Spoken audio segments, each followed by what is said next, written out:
Metro రైలును లాభాల బాటలోకి తెచ్చేందుకు కాంగ్రెస్ ప్రభుత్వం కృషి చేస్తుంటే కేటీఆర్ డైరెక్షన్లో కేంద్ర మంత్రి కిషన్ రెడ్డి అడ్డుకుంటున్నారని సీఎం రేవంత్ రెడ్డి ఆరోపించారు.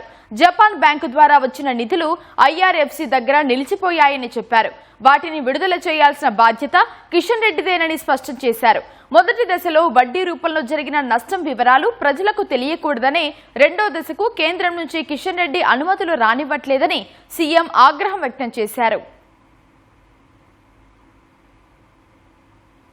మెట్రో రెండో దశ అంశంపై కేంద్ర మంత్రి కిషన్ రెడ్డి, ముఖ్యమంత్రి రేవంత్ రెడ్డిల మధ్య విమర్శల పర్వం కొనసాగుతోంది. తాజాగా సచివాలయంలో మీడియా సమావేశం ఏర్పాటు చేసిన ముఖ్యమంత్రి రేవంత్ రెడ్డి కేవలం మెట్రో రెండో దశ అంశంపైనే మాట్లాడుతూ కిషన్ రెడ్డి లక్ష్యంగా తీవ్ర ఆరోపణలు చేశారు. మొదటి దశలో 15,000 కోట్లతో పూర్తి కావాల్సిన మెట్రో రైలు నిర్మాణ వ్యయం 22,000 కోట్లకు పెరిగిందన్నారు. కేసీఆర్ పాలనలో ప్రజలు ప్రయాణించాల్సిన ప్రాంతాల్లో మెట్రో విస్తరణ జరగలేదని విమర్శించారు. సెకండ్ ఫేజ్ లో మెట్రో విస్తరణ అనుమతి కోసం కేంద్రంపై ఒత్తిడి తీసుకొచ్చామన్నారు. అయితే ఏడాదికి 400 కోట్ల నష్టం వస్తుందని ఎల్ఎన్టీ చెప్పిందని, ఆర్థిక ఇబ్బందుల వల్ల మెట్రో విస్తరణకు ఆ సంస్థ ఒప్పుకోలేదని వివరించారు. ఎల్ఎన్టీకి 13,600 కోట్ల అప్పు ఉందని చెప్పారు. ఐఆర్ఎఫ్సి నుంచి ఎల్ఎన్టీకి 13,600 కోట్ల రుణాలు ఇప్పించామన్నారు. ఆ మొత్తానికి 4% వడ్డీగా రుణం ఇప్పించామని చెప్పారు. మొదటి దశ కంటే రెండో దశకు అతి తక్కువ వడ్డీతో నిధులు తెచ్చామన్నారు. ఆ నిధులు విడుదల అయితే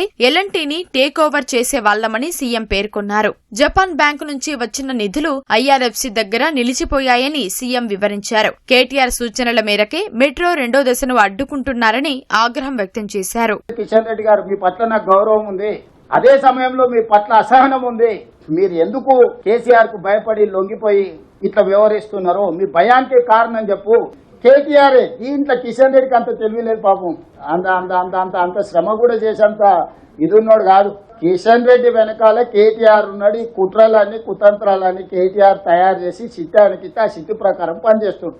స్ట్రైట్ ఆరోపణ, ఈ కుట్ర కేటీఆర్ది. ఈ కుట్ర కిషన్ రెడ్డి గారు సహకరిస్తుండ్రు. వీళ్ళిద్దరు కలిసి నగరానికి మెట్రో, ఎందుకంటే కేటీఆర్ 10 ఏళ్లు వాళ్ళ కేసీఆర్ ముఖ్యమంత్రి ఉండి ఏమీ చేయలేకపోయారు. 9వ స్థానానికి దిగజారింది. ఇప్పుడు ఇది ప్రాఫిట్ మేకింగ్ బిజినెస్ చేస్తే వాళ్ళు ఆపి దాని అంచనాలు పెంచి ప్రజలకు చేసిన నష్టమంతా చర్చకు వస్తుంది. ఇవన్నీ కూడా ఉన్నాయి. పార్లమెంట్ అప్పుడు బీఆర్ఎస్ బీజేపీకి అవ్వేద్వానం చేసి 8 మంది ఎంపీలను గెలిపి ఎట్లా గెలిపించారో తెలుసు కదా. దానికి గురుదక్షిణ చెల్లించుకుంటున్నట్టుగా అనిపిస్తుంది. మెట్రో రెండో దశపై కేంద్రం వైఖరిని సచివాలయం వేదికగా కిషన్ రెడ్డి వివరించారంటూ సీఎం సూచించారు. చిన్న నగరాలకు కూడా మెట్రో అనుమతులు ఇస్తున్నప్పుడు హైదరాబాద్ రెండో దశకు ఎందుకు ఇవ్వట్లేదని కిషన్ రెడ్డిని ప్రశ్నించారు. ఇక్కడ రాజకీయం నేను మాట్లాడడం లేదు. నా పాయింట్ రాజకీయం కాదు. ఇప్పుడు క్లియర్ గా చెప్తున్నా, కిషన్ రెడ్డి గారే దీనికి కారణము. నిధులు రాకపోవడానికి దానికి 2 అంశాలు ఉన్నాయి. నా ప్రైవేట్ డిస్కషన్ అనే థర్డ్ ఇష్యూ.